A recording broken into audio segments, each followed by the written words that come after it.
lies in wait amidst your dreams, where nothing is ever how it seems. It is a portal to a terrifying world beyond the doorway to nightmare.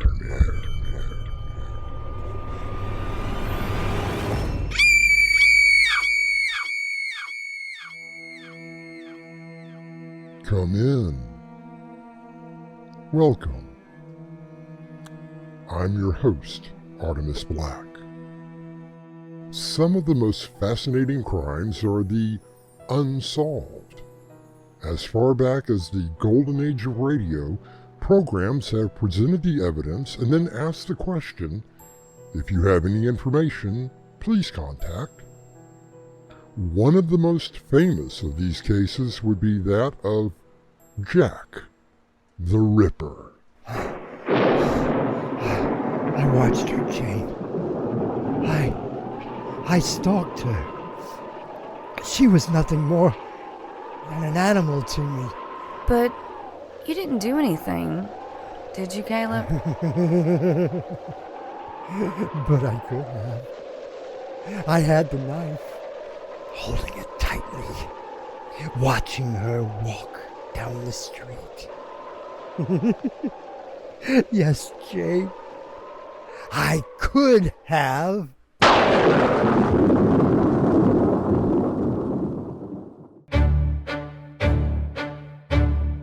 Our mystery drama, The Blade of the Ripper, was written especially for Doorway to Nightmare by Winslow Swan and edited by Crimson McKenzie.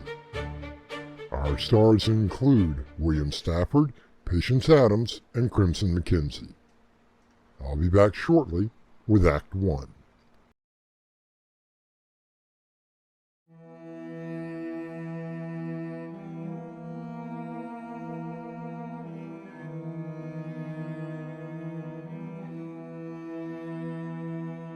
Unless you are simply too young, most people will know the name. It sends shivers down the spine and conjures up images of brutal murders.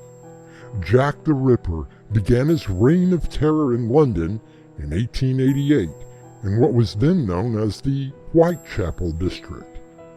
And while the case has never been officially solved, there has been much speculation as to the identity of this killer of young women. Jane! Jane! Come on, open the door! Please, Jane, hurry up! Open the door! Caleb, what are you doing here? Oh God, thank God. Please, Jane, I've got to talk to you. Now! Of course. You're completely soaked through. Come in and get by the fire. The fire does feel good. Thank you. Now here, drink this. It'll warm your insides. Thank you. I don't know what I would have done if you had not been home. Well then, you tell me what I can do. What brings you out on a horrible night as this? Remember this? That looks like the scalpel that I gave you for your birthday last month. It is. Notice anything? Is that... Caleb! What have you done? Tempered steel looks so much different. With blood on it. Sit down. Tell me what happened. I believe that I may have actually killed someone. Don't you know? Well, that's just it. I don't really know if I did. But then there is the proof. Right there on your table. A scalpel with blood all over it. Doesn't exactly prove that you... I remember when you gave me that scalpel last month at my birthday party. Remember? Great party! And thanks for inviting me. Why wouldn't we invite you? After all, we are friends, right? Lucy, I believed you and I were much more than just friends. Now, come on, Jane. We had a great time together. I told you then I wasn't looking for a relationship.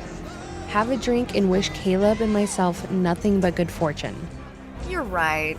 And I am happy for both of you. That's better. And what are my favorite two girls saying about the birthday boy? Only that you have a wonderful party. I have. And thank you, Lucy, for doing this for me. It just shows how much I love you. Now, if you two will excuse me, I have to settle up with the bar. Jane, don't you dare leave without saying goodbye. Why? I would never. I hope that all of this wasn't awkward for you. Whatever was between us is in the past. You do have a wonderful future together. Which reminds me, Well, what's this? I didn't want to give this to you until we were alone. My God, Jane. It's wonderful. I know how much you admire old knives, and when I found this one, I immediately thought of you. Oh, this very old scalpel. Wherever did you find it? At an estate sale last week. The owner couldn't wait to get rid of it, so I got it for cheap.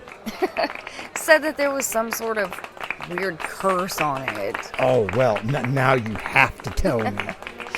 Oh, just something about it being the actual knife used by none other than Jack the Ripper. Can you believe such nonsense? I've read so many reports and theories on who he was, but I've never heard anything about an actual knife. Oh, it gets better. Apparently, whoever owns the knife every 13 years since 1888 is possessed by the spirit of the Ripper and kills 5 women. Always on the anniversary. Well, that's a little morbid. And do you think the person who sold you this believed it? Cut the price in half just to get rid of it. When exactly did the first murder take place? I had to look that up. It was on August 31st, 1888, when the first victim was discovered. Mary Ann Nichols. Her throat was slashed. Yeah, and weren't they all prostitutes? Yes. And every 13 years, there have been a series of murders of young women. And they all link back to this scalpel? So I was told. But I can't say exactly that they do. And you must admit, it is an interesting story. Yes, and tomorrow is April the 3rd. And my research told me the last set of murders was 13 years ago.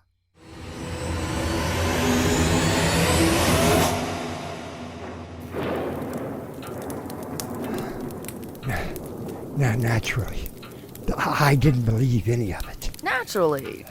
But please, tell me what happened. I didn't tell Lucy about the story, only that you had given me a special birthday present. I put the scalpel away, intending on framing it and displaying it in the shop. What happened? I had the first dream.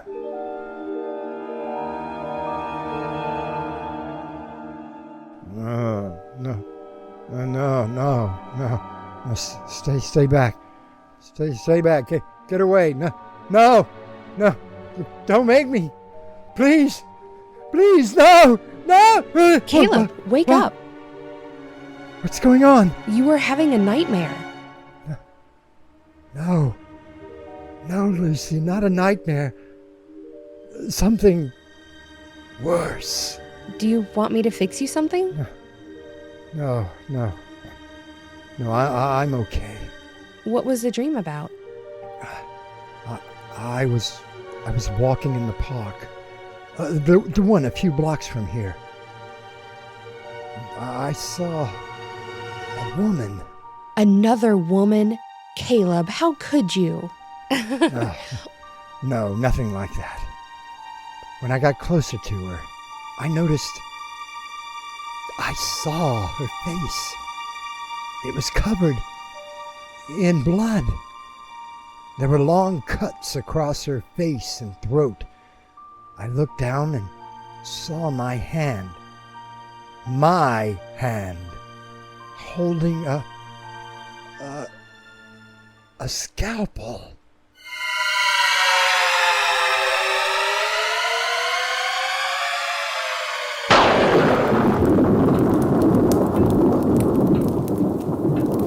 But Caleb, it was just a dream. Was it? I couldn't sleep, so I got up and noticed that my shoes, the ones I was wearing that day, were by the door, covered in mud. What does that prove? It had rained that evening, after I returned home from the shop. I had not been out since the rain began.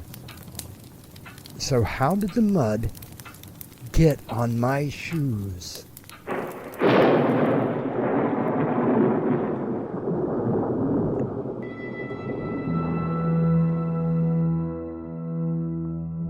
Although not considered one of the canonical 5 victims, many theorists have said that Jack's first murder was of Martha Tabram. Found on the staircase, she had been stabbed 39 times.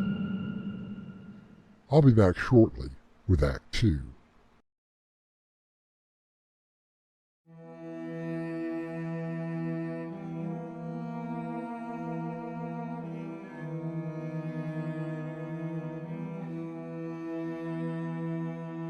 The author A. Milne once said, "No doubt Jack the Ripper excused himself on the grounds that it was human nature."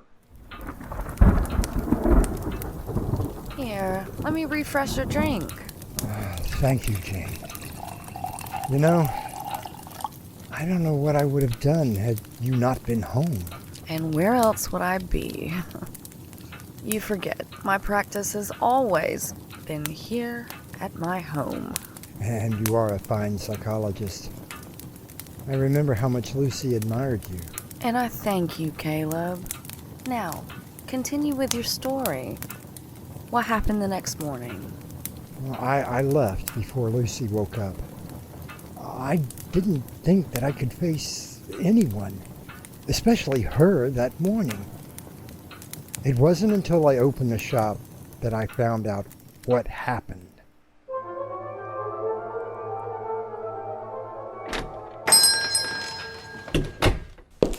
Well, good morning, Officer Tate. How are things in the 21st Precinct? Not so well today, Caleb. No? What seems to be the matter? Haven't you seen the news this morning? I usually don't watch the news. Probably a good thing that you did miss it. We've had rather a horrible murder in Hyde Park this morning. What? What sort of murder? The kind that makes me question what sort of world we're living in now. Well, who was the victim? Her name was Ariel. Ariel Mumfries. She was, well, you know, one of those. One of those... what? Let's just say that she made her living in the oldest profession, if you get my meaning. I didn't think we had anyone like that around here. Unfortunately, we do. And this one was, well, to be blunt, carved like a Thanksgiving turkey. The medical examiner counted 39 stab wounds. And no one saw anything? Not a thing.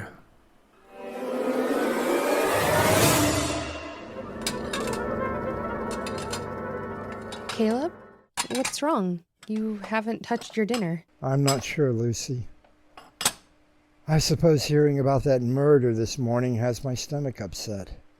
It was horrible, but We mustn't let bad news spoil our dinner. Bad news? Lucy, a woman was murdered in Hyde Park last night. And there isn't a thing we can do about it. Now come on, finish your dinner. Well, she was right. No, Jane, she was so callous about it. I've never known her to be like that. So what happened? Nothing. At least for about a week. I did notice that Lucy wasn't sleeping well. Well, for that matter, neither was I. I kept going back to that story you told me about the scalpel. Did you come up with any conclusions? Nothing. At least not until a week later.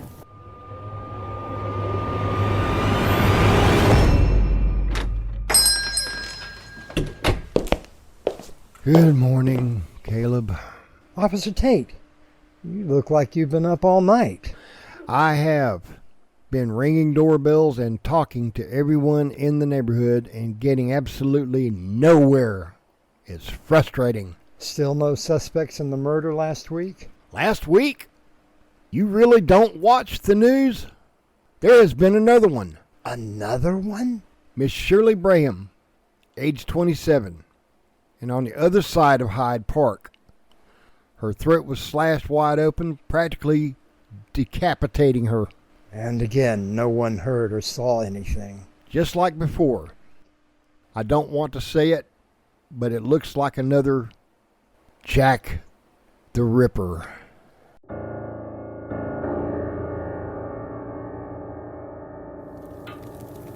And what did you think? Oh, I wasn't sure. I remembered not being able to sleep the night before. Did you go out at any time? No, not that I remembered. And what about Lucy? Lucy? She was just as callous as before. But I did notice one thing. Which was? The scalpel. I had framed it and put it up in the shop. But that evening, when I came home after hearing about the latest murder, I saw it, sitting in the sink. And this time, there was blood on the blade.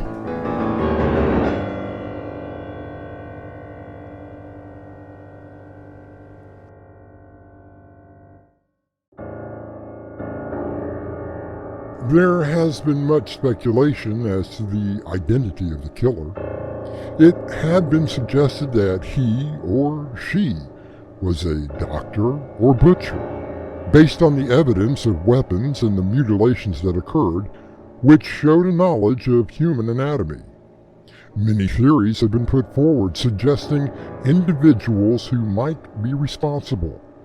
One theory links the murders with Queen Victoria's grandson, Prince Albert Victor, also known as the Duke of Clarence, although the evidence for this is insubstantial. I'll return shortly with our final act.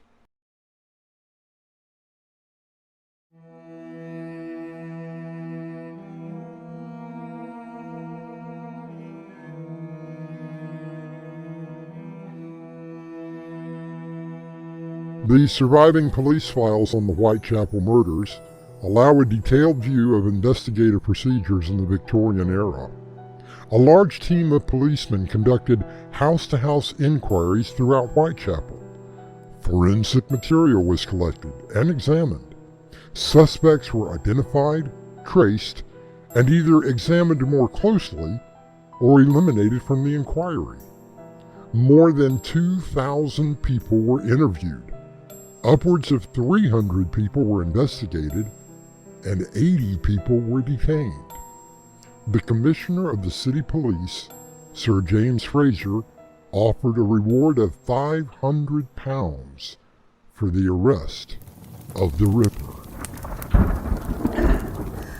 I think I need another drink. And then, what happened last week? That was the clincher. September 30th? Yes, I do recall hearing about those Well, I think that murder is not a strong enough word for what actually happened. 2 women on the same night, less than a mile from each other. And just like the 2 that Jack the Ripper murdered. No, Jane, not just murdered. Butchered. Practically torn apart. But why do you think what I told you about the scalpel and some maniac near your home had anything to do with the other? Because of where I found myself tonight. Where was that, Caleb? Standing at the edge of Hyde Park with the scalpel in my hand, covered in blood.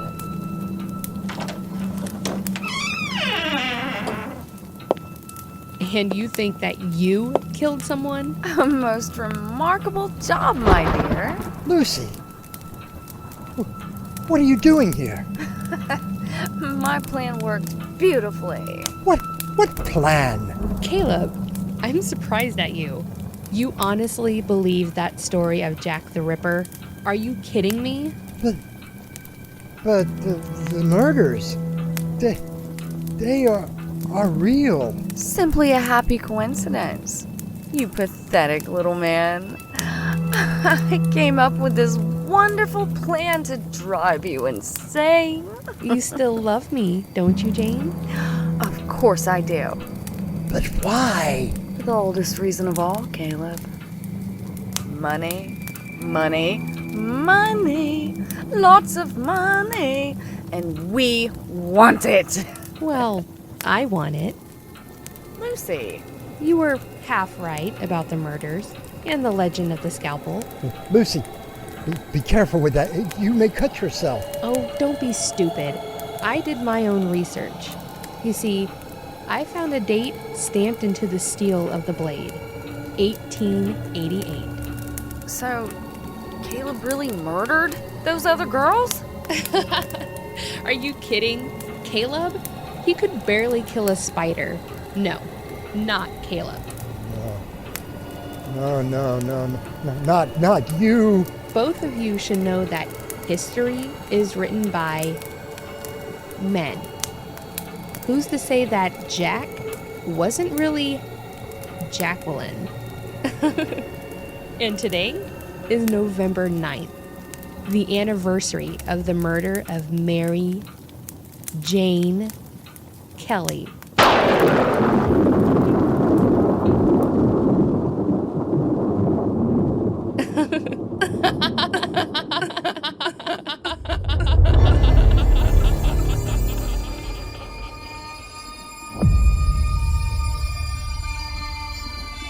Mary Jane Kelly was discovered lying on the bed in the single room where she lived at 13 Miller's Court off Dorset Street, Friday, November 9th, 1888.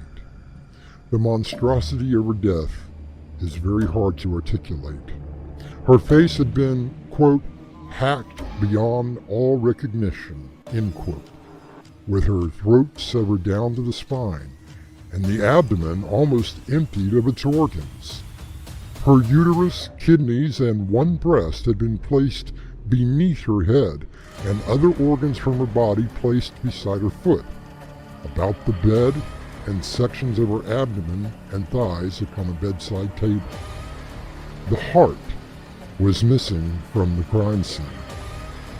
And as the old saying goes, the heart wants what the heart wants. I'll return with a final word.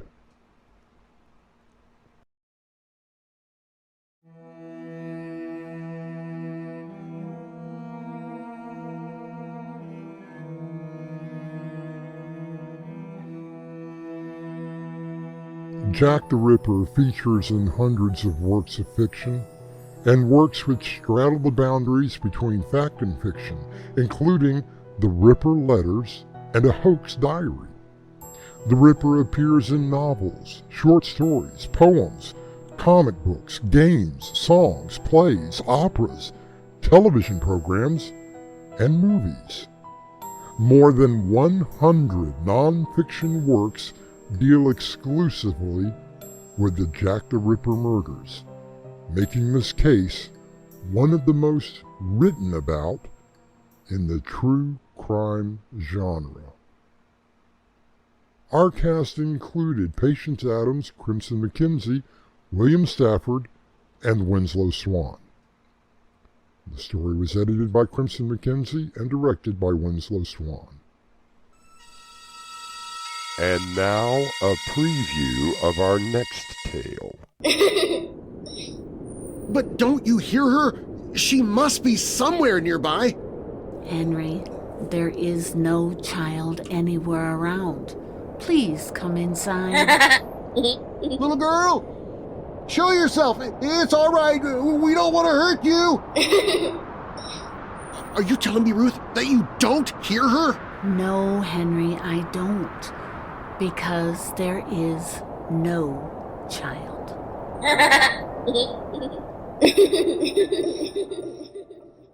This is Artemis Black, inviting you to return with us to the doorway to Nightmare for another adventure into the world of your terrifying imagination. Until next time, slumber peacefully. Epilogue. The butler did it.